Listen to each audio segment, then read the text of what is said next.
Hey, SubMachine users! Today, I'm going to share some tips for rendering your captions in your timeline. If you're a new user or seasoned SubMachine user, you'll notice the red line across your timeline whenever you add captions. This is by design, as motion graphics templates created in After Effects have a tendency to do that.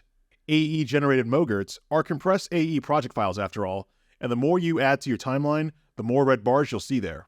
Now, with various hardware setups, playback will vary. However, if you want to turn your timeline red bar to a green one, I'll show you some render commands you could use to do that. The first one I'll show you is my favorite, render selection. This will render items selected, like our captions, specifically.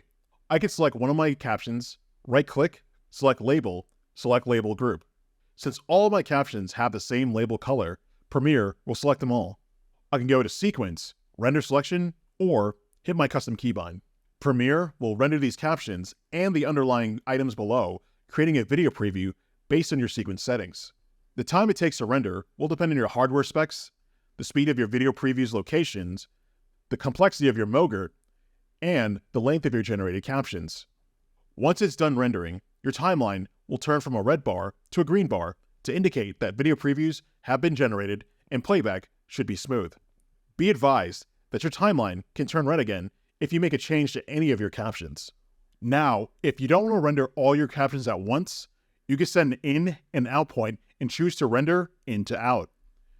I can set an in point at the start of this phrase block and an out point at the end of this phrase block. Go up to Sequence, Render, in to out. Premiere will once again create video previews, but only for the section you have an in and out point for. Your timeline in this particular section will have a green bar across it like render selection, but be advised that your timeline can turn red again if you make any changes on any of your captions. Should you ever find that generating these video previews are eating up a bit of storage on your hard drive, feel free to use the delete render files commands, and you can regenerate these video previews again. Hope you found these techniques helpful and it saves you some valuable time. Happy editing!